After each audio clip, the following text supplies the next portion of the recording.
Thank you. It's so nice to be here. It's so nice to be home. I did think that when Dave said a visiting speaker. It's strange to be both visiting and a member, but it's really nice to be here. It's really nice to see so many known faces, to know that there are a lot more people here that I've connected with but never met, and to know lots of people have told me that there's so many new people over the last couple of years, which is really exciting as well. So I am around this afternoon and tomorrow afternoon as well, so if you'd like more of an opportunity than just after the service to chat, then do let me know. But I will talk a little bit about today about what I do in Peru, and then we'll sort of go off to one side a bit and explore some of the Bible passages that inspired me to do that, and maybe some things that we can learn from that, and then a bit more of an immediate update of what's happening right now in Peru and what you can pray for and other ways that you can be involved.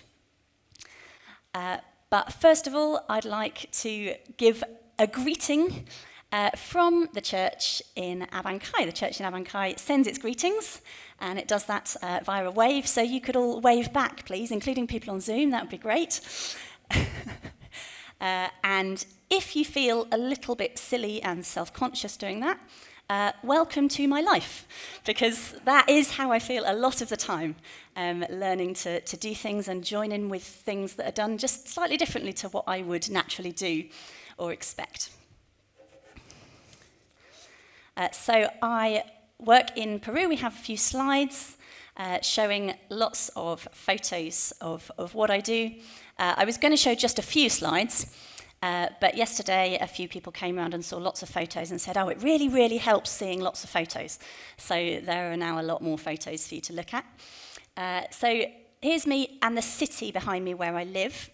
Most of the things you'll see are me working in very remote rural locations, but I actually do live in a city about the size of Shrewsbury. I can actually say that here, rather than in other places in England where they don't know how big Shrewsbury is. But I live in a town called Abancay, and I go out to smaller villages in the surrounding area, anything from 2 to 6 hours drive away. And I always say that I work with two kinds of water, helping people to have access to two kinds of water, both clean physical water to drink and living water. So helping people to understand about why water can become contaminated and not be safe to drink, what they can do about it, and helping people to understand the living water that is available in God. So a little map to show you where Peru is and where I am. So Peru over there in South America, and down in the southern part of the country, there's a little region circled, and that's the region where I work. So Peru is sort of three stripes. You've got the coastal region in yellow, and you've got the Andes Mountains in brown, and then the jungle in green. So I live in the southern mountainous region, and I'll show you some photos of the mountains later. So I work with SIM, as Dave has said. SIM is an international mission organisation that's been around for now about 130 years, and it works all over the world. And it works with churches, with local churches, to share the gospel, to help people in need, and again, that focus on supporting local churches. So it's great to see that both of my kinds of water are in there, sharing the gospel and helping with human need. And I partner with a local organisation, which is called AIDIA. It's hard to pronounce if you think about it, but actually it's just very simple. What a good idea. You pronounce it AIDIA. And it's a bit of a mouthful, the long name as well. But basically it's about the same thing. It's about supporting local churches as they go out to neighbouring communities, planting new churches, evangelising, training leaders, and providing practical help in ways that they identify and that they can help with. And I really liked from the beginning their vision to see these rural communities healthy in their physical and spiritual lives. And they do all sorts of different work and projects to fulfill that vision. And so those are my colleagues, lots of them, different church leaders from the main evangelical churches in the cities. And the pastors have been working together on Bible translation projects, and various other people are involved with the other different outreach projects. And here's the first mountain picture. So this is the region of Apurimac, where I work. So this would be part of a typical journey out from Abancay to one of the villages. And this is a valley where there are about 34 different villages dotted around in the valley or up the sides of the mountains either side. And the region is called Apurimac, which I don't expect you to know what it means because it's not in English, it's not even a Spanish word. It is a Quechua word, which is the original language that people spoke before the Spanish went to invade Peru. And in Quechua, Apurimac is two words. Apu, which means God, but not the Almighty God who we know. It's sort of a generic term for a God or a spiritual being. Apu and Rimac, which means somebody who speaks. So the name of the region is God who speaks. And God certainly speaks to me through the majesty of the mountains and the scenery and just the vastness of everything. But my aim and my prayer is that God also speaks through me, through the things that I can say and through the things that I can do. And a bit more detail of what's it like, what is the situation in these villages in Apurimac. So again, practically and spiritually. Practical needs, particularly with a focus on water. These are the kinds of things that you might see in these villages. So generally people do have a village water supply. Water comes from a stream higher up the mountain and is piped to the village, and people might have one tap in their family home. They may or may not have a sort of a concrete outhouse, or they may have a basic latrine. But some people who live further out from the centre of the village might not have any of those things and might just get their water from an irrigation ditch. And then spiritually, there are often sort of small churches dotted around.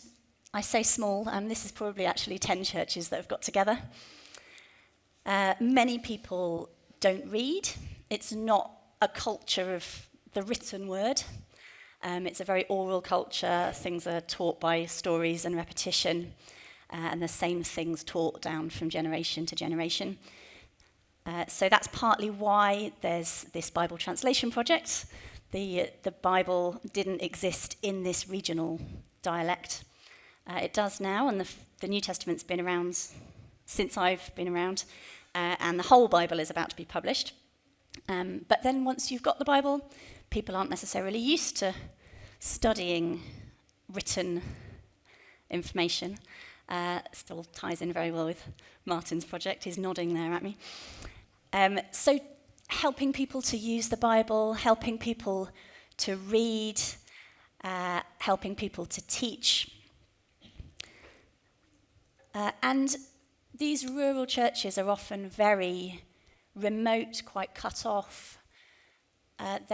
Leaders don't often receive a lot of training, particularly official training, but it can often be very discouraging as well, don't receive very many visits.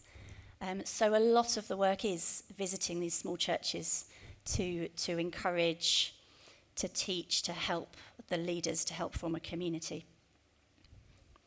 So people often ask me, how long are you doing this for? And the answer really is until God says something different. But I went not so much with a plan, but with an idea of what it might look like and how long it might be. With SIM, it sort of works in 3-year cycles.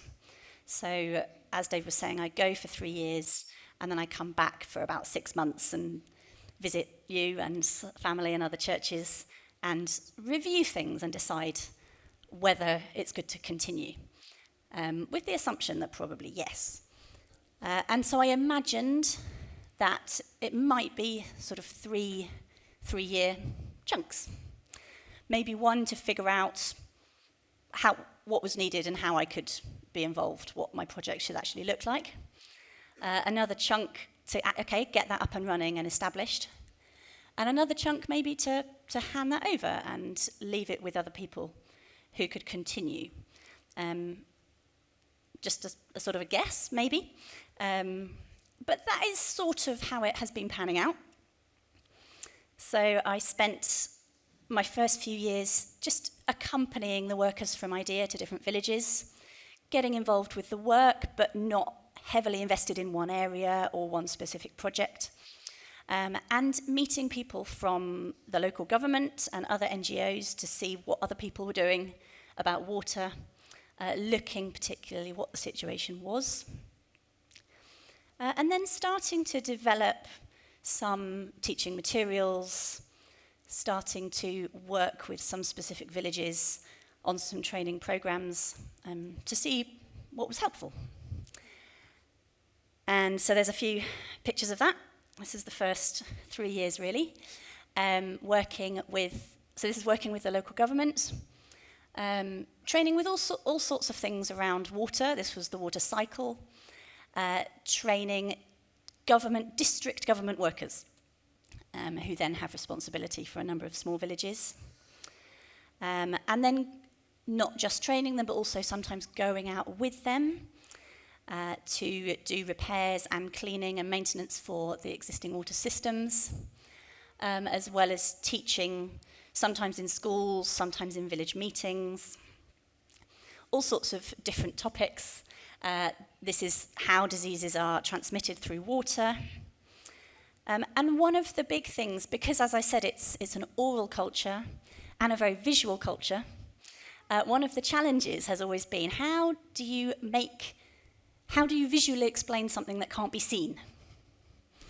On both sides of the question, because that's relevant for water and for the pathogens that live in water, they can't be seen. So how can I visually explain them? Well, one of the ways that I visually explain them is making little models of parasites and having a little fishing net as a sieve and showing people how these things can be filtered out of water. They go down very well, as you can see. And likewise with God, how can I explain visually who God is when God also, on the other end of the size scale, also can't be seen? So there's also lots of creativity required in these ideas of thinking, okay, how can I explain that in a way that will help people to understand? And the more time I spend there, the more I understand sort of good ways to explain things to people.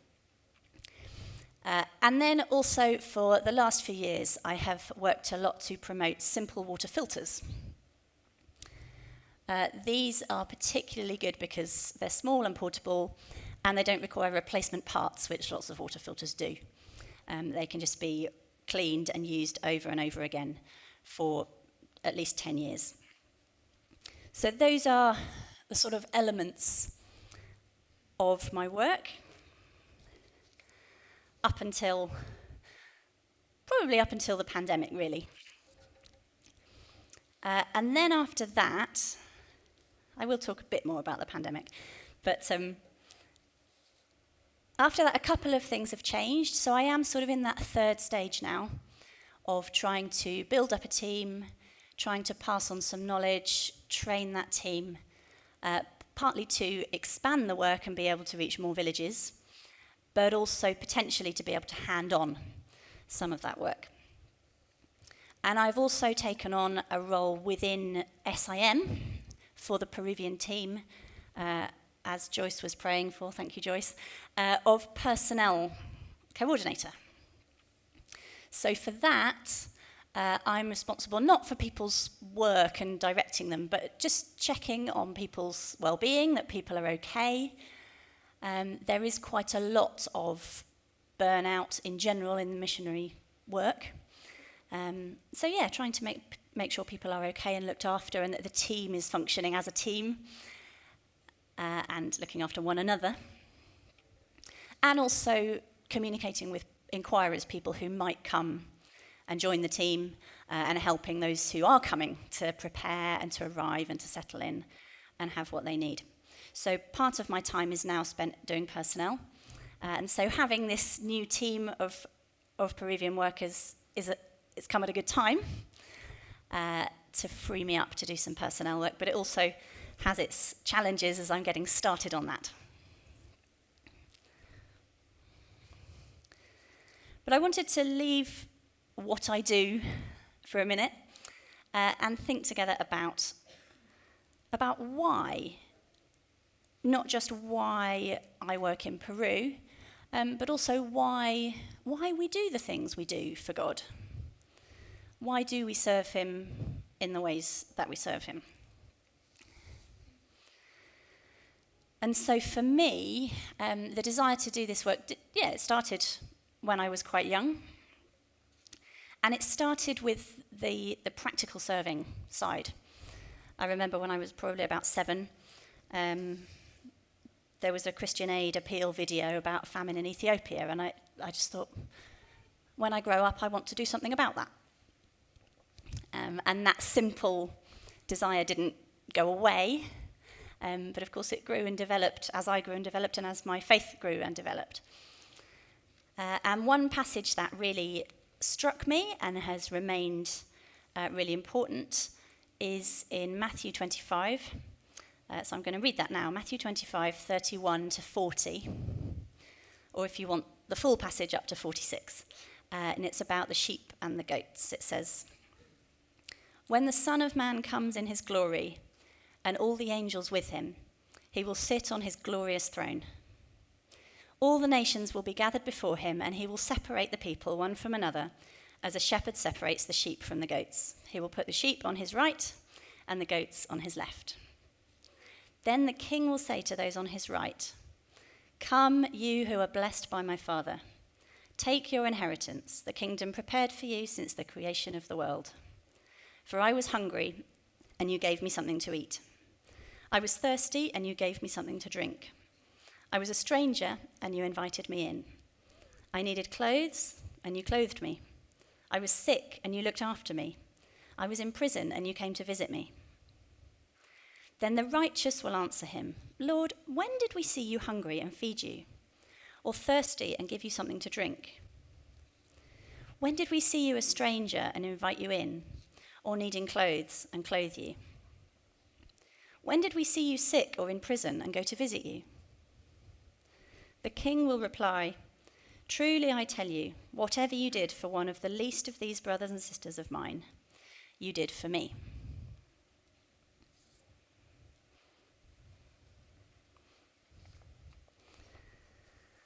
So that had quite an impact. I think I wanted to know, what can I do if I love Jesus? This wasn't so much about loving the people. This was about loving Jesus. What can I do if I love Jesus? What does Jesus need? And here it's telling me, if I love Jesus, I can give him a drink when he needs it. I can visit him when he's been put in prison. How exactly that works, that Jesus is sort of served when I serve other people, is something I don't understand, but here is telling me that it does work. And that is a way that I can minister to Jesus, that I can show my love to Jesus by doing these things for other people.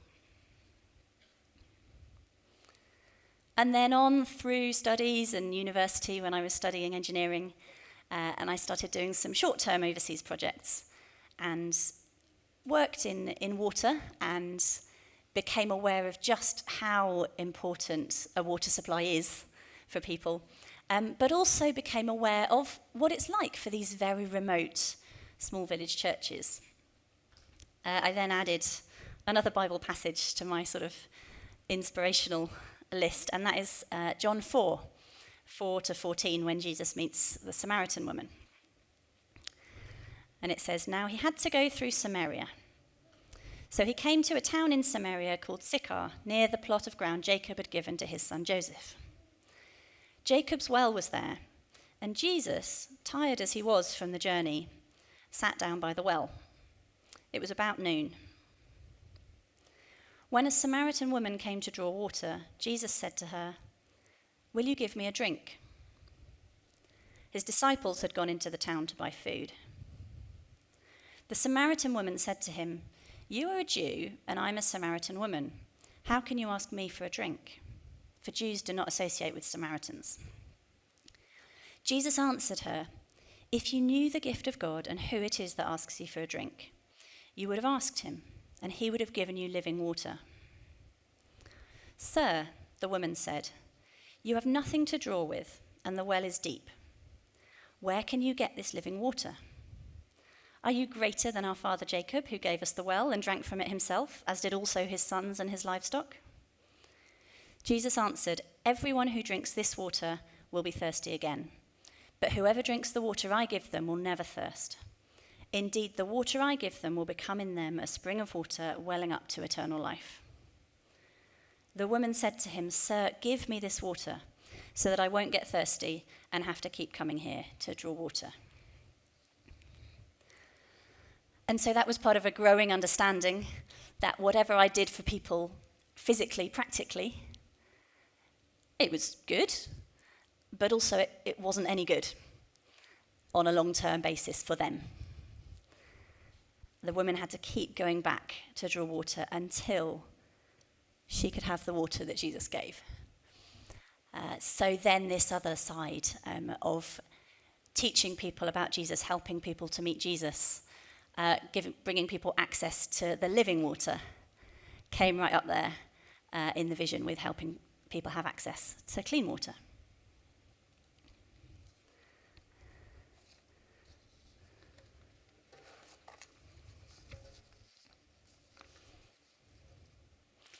And that's still really my why do I do what I do?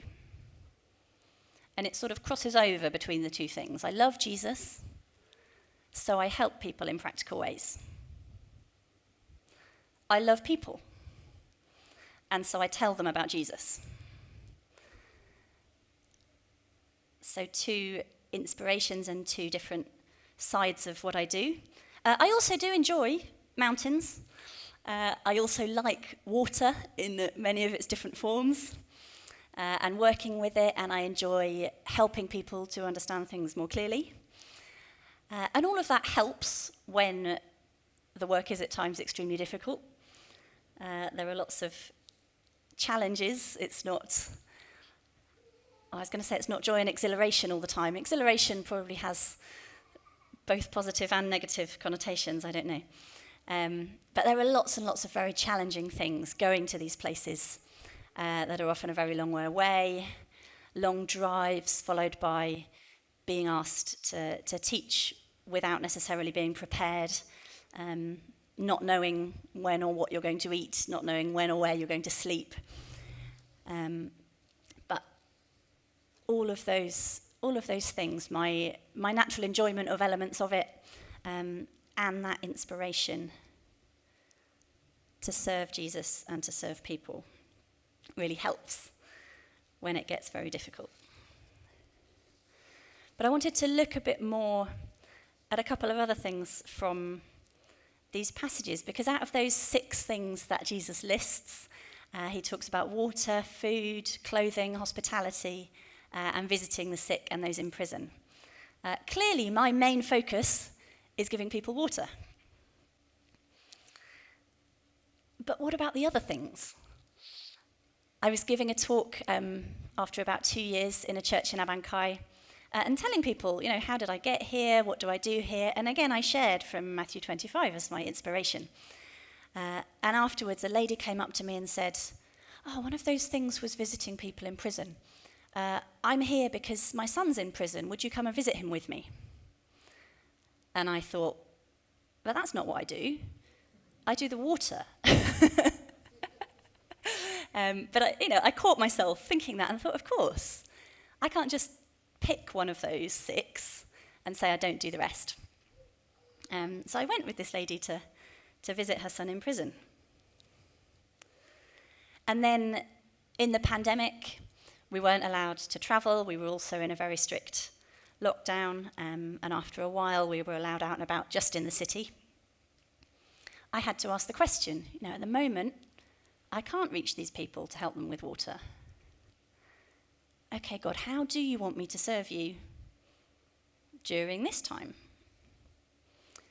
And found opportunities to help people with food parcels. A different group of people, not these rural Quechua speakers, but mostly actually Venezuelan immigrants who lived in the city. A very different group of people, a very different way to serve. But giving Jesus food when he needed it.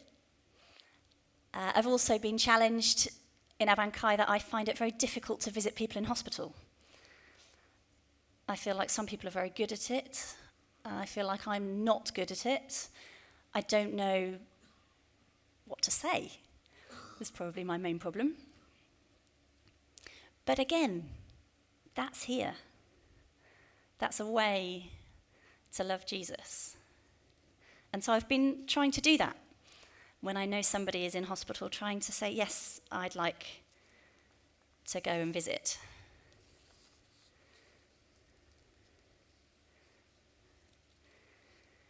And actually this links in with something that is changing in SIM and the way SIM works. SIM used to search for people who do a certain job. And people would come to SIM and say, I'm a doctor.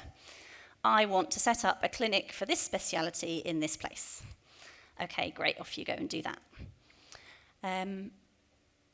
But SIM doesn't really do that anymore.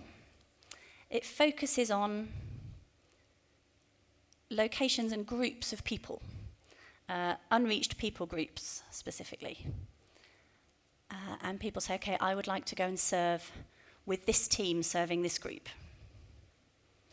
These are my skills. I'm willing to do what's needed.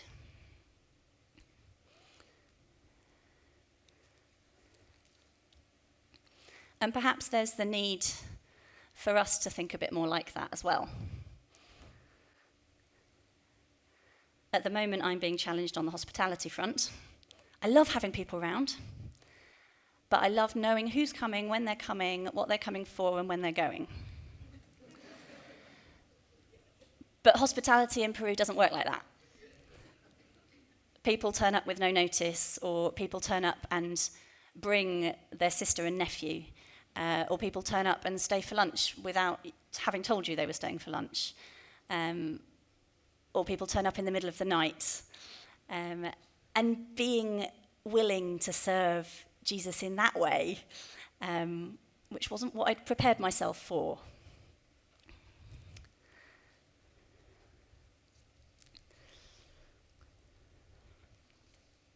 So are there things that we say to God, no, I don't do that bit, I do this bit. I don't serve you in that way. This one's my area, this one's my job. Are there things that we avoid sometimes because we're not very good at them? We don't like doing them. We don't feel called to doing them.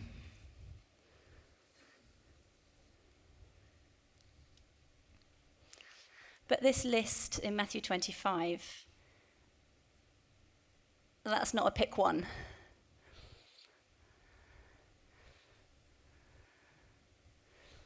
It follows on later the verses that I didn't read. I was hungry and you didn't give me anything to eat. I was a stranger and you didn't invite me in.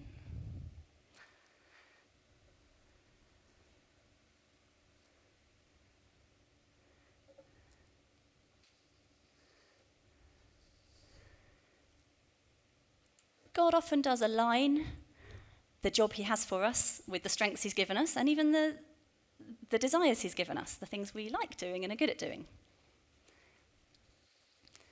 But that doesn't mean he won't ask other things of us. That doesn't mean we can say no to other things. I'm not just saying we must all do more, we must all do everything. It's more like we must all be willing to do anything.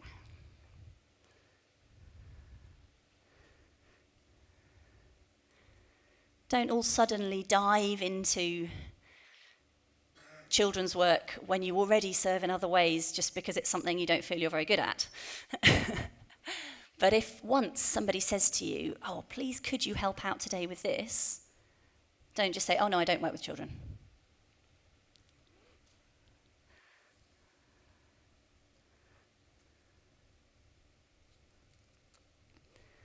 I was noting down some of the things that were said either in our worship or in things that people came forward and said. One of the songs we sang said, all I am is yours. I offer my heart completely to you.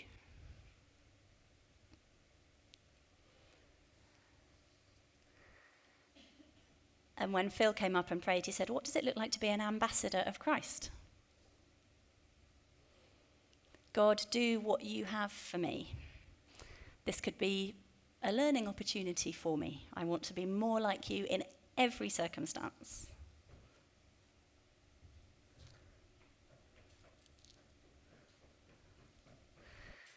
When Jesus met the woman at the well, we can infer that he was probably tired and he was probably hungry.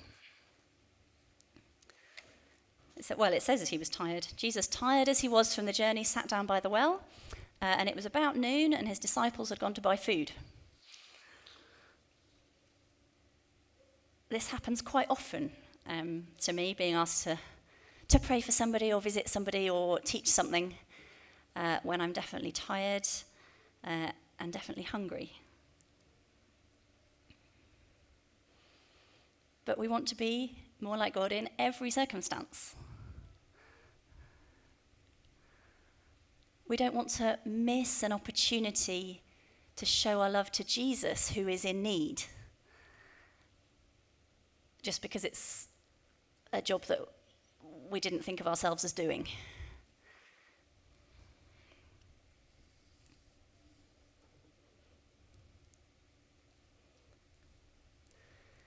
I'm not called only to work with people in water projects, but I'm called to serve God and to serve the lost.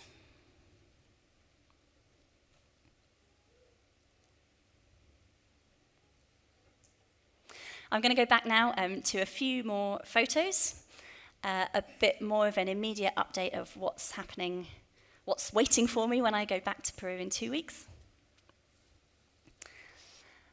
So at the moment, from February, as has been mentioned, I now have a team of 3 Peruvians who work with me. In February, we had a week of training and planning where I taught them some of my teaching materials and training material. They are, from the left, Yuli, Noemi, and Kayla. And they have already been part of AIDIA, the NGO, for several years. They're each giving about a quarter of their time to me and to water projects. So please do pray for them. Please pray for me as I learn to do less independently and more that is focused on training them. As I work on communication, lots of my material is written sort of in a mix of English and Spanish and sort of abbreviations that only I understand and things like that. So as I learn, that it's not just me now that needs to be able to use this stuff.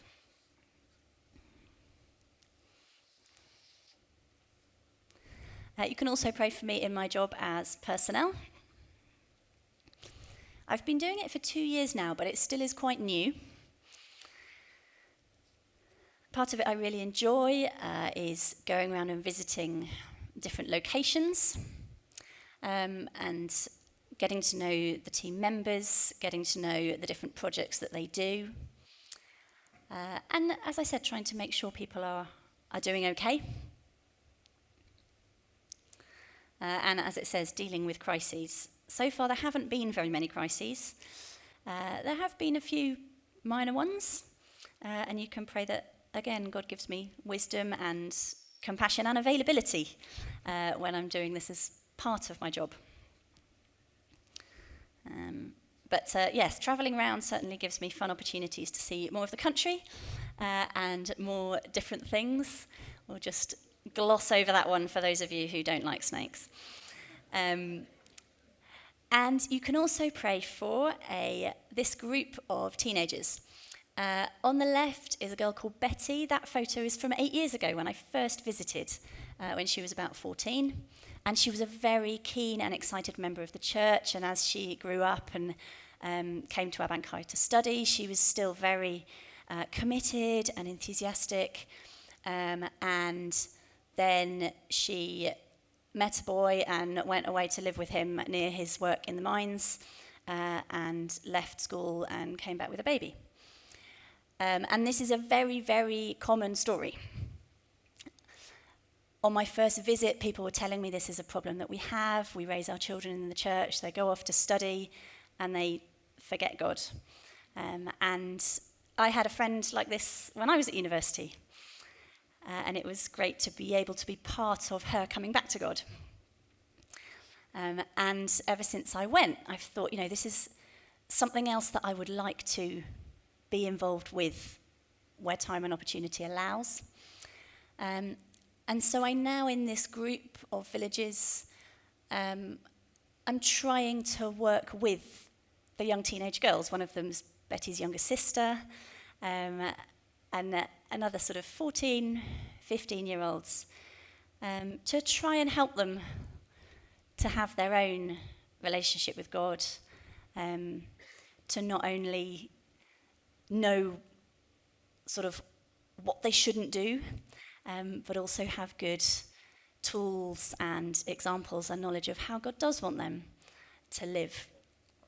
So you can pray for that group as well. This village is quite a long way away, about 4 hours drive. I generally go about once a month. So you can pray that I can continue to do that and visit them,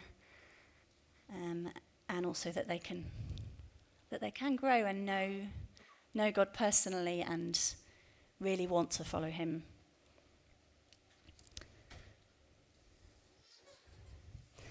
But also I really want to say thank you to you as a church for doing all of these things, but also to tell you that you can do all of these things. Dave mentioned that it's important not to be like a live coal that will go out if you take it away from the fire. And I'm pleased to say that it doesn't feel like that. It's really wonderful to have support in so many different ways. Lots of people pray for me, lots of people get my news, which I send out every couple of months.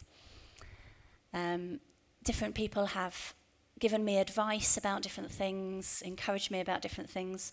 Sometimes it's just a case of staying in touch and reminding me that I'm not actually glorified yet, and that I'm just a person trying to serve God and trying to be obedient to him.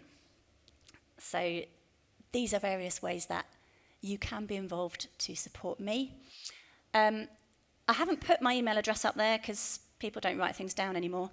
But we did say we would have a sheet of paper where you can write down yours if you would like to get my news. So I think that'll probably be on the desk or the table or whatever it is when you go out. But for now, I would like to pray for you.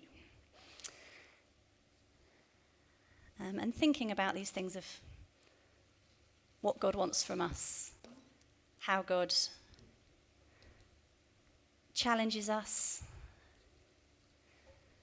perhaps to serve him in different ways, how God wants us to grow in what we can do for him.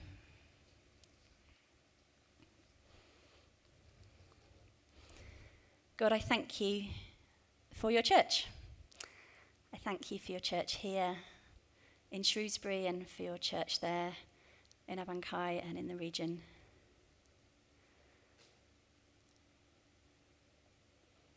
Thank you that you do call us to serve.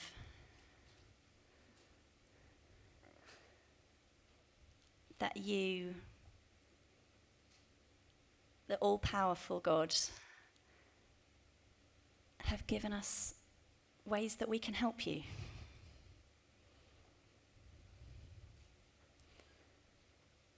That you made yourself vulnerable.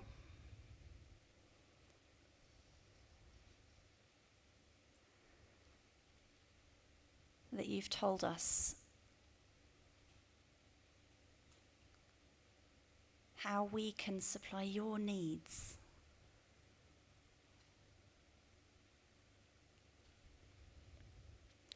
In helping the least of your brothers and sisters.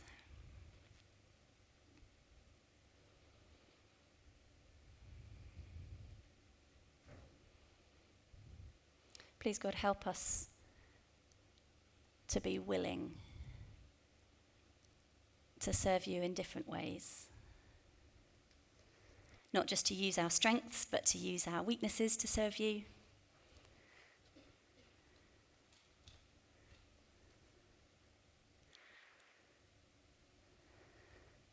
Help us to identify perhaps categories of things that we say, oh no, I don't do that.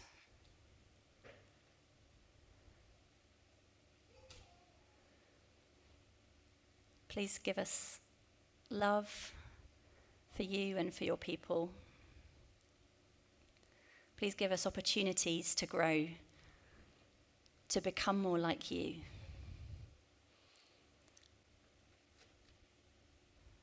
To see different parts of your character.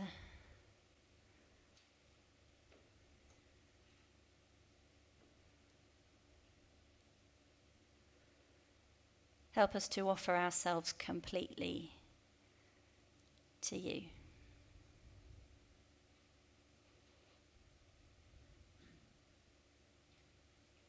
Thank you for Barnabas as a whole, as an entity, and all of the different ways that it serves people.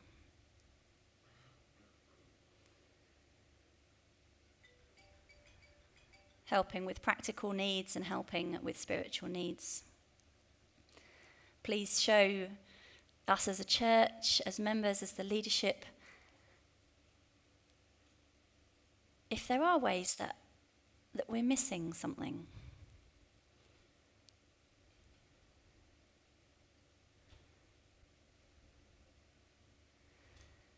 Please show us as individuals in our own lives if there are ways that you want to stretch us, call us into something new, something different, or just give us a one-off opportunity to serve you in a different way.